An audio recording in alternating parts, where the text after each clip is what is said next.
Well, if you're not aware of this, U.S. Secretary of State John Kerry is in Jordan discussing peace talks with Jordan King Abdullah, and the topic came up about recognition of Israel as a Jewish state as it pertains to a peace agreement that they are working on right now. As many of you know, Palestinian leader Mahmoud Abbas has said that just recently that he would not recognize Israel as a Jewish state as part of a peace agreement or any type of agreement for that matter.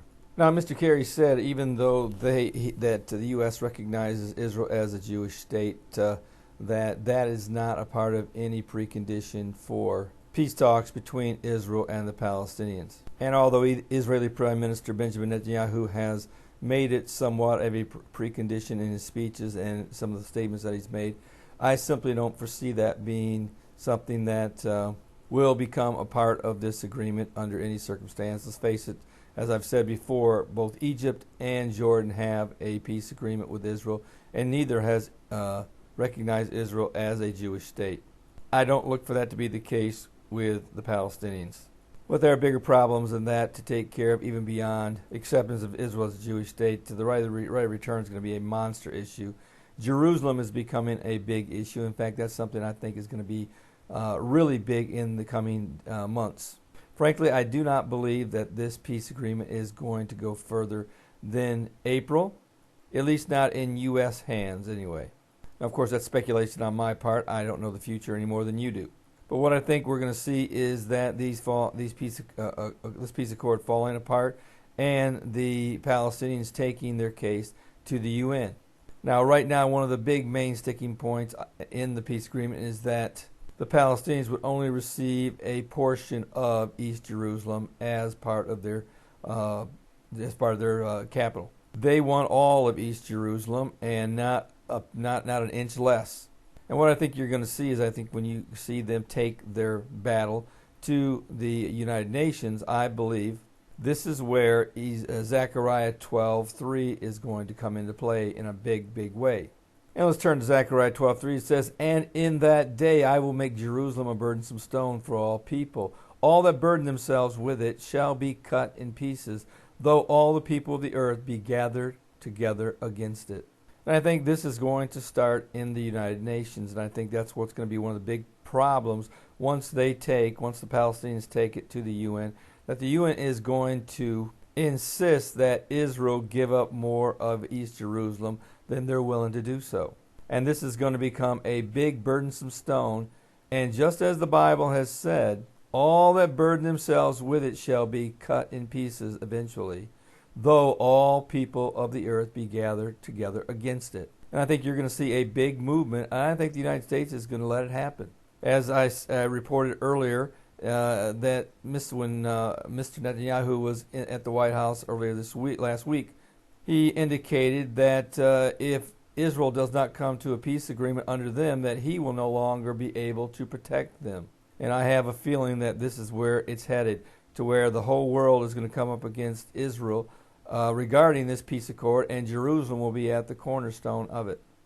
And even though Mr. Obama will continue to say, and of course the European Union will continue to say, we are Israel's ally, they will begin to look the other way and will tell Israel, essentially, this is what you get for not listening to us and making peace when you had a chance.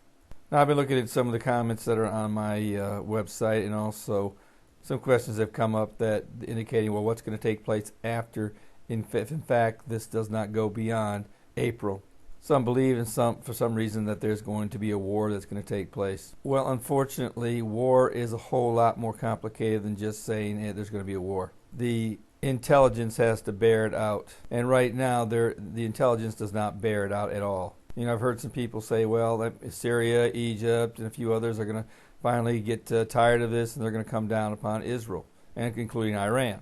Well, unfortunately, as I've said, the intelligence simply doesn't bear it out. Number one, Egypt is busy with their own problems with the Muslim Brotherhood and other terrorist groups. Syria, as we know, has been in a civil war for the last few years, and that's simply not going to be the case. I mean, for crying out loud, Israel has attacked them on multiple occasions and blown up munitions convoys and have made no responses whatsoever.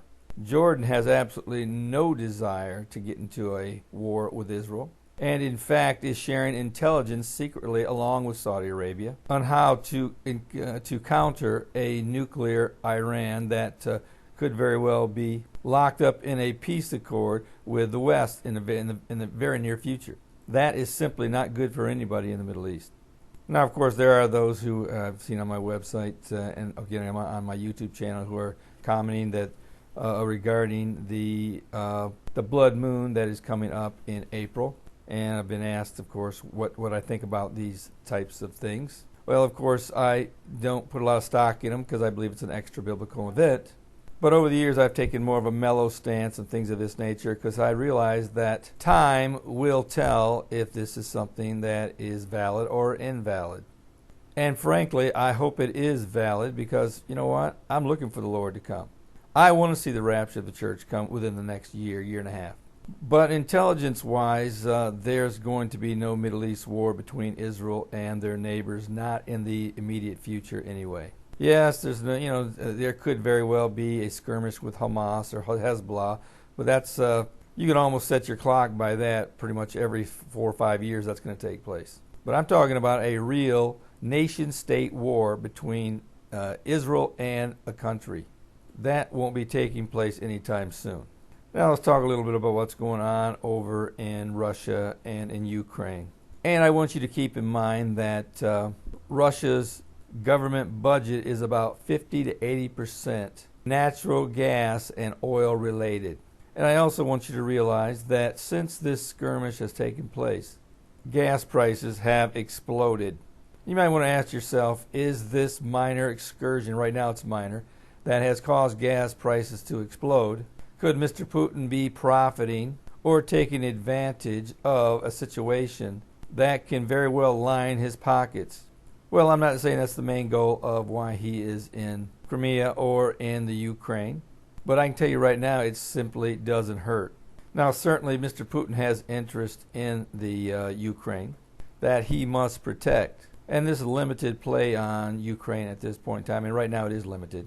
When you're only talking about a few tens of thousands of troops being, they already had 26,000 troops there before the war started.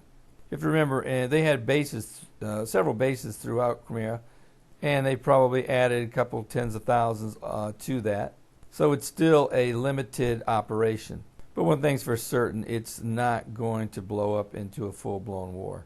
At least not between Russia and the United States. Russia may march a little further into the Ukraine, and they may do what they did when they invaded Georgia.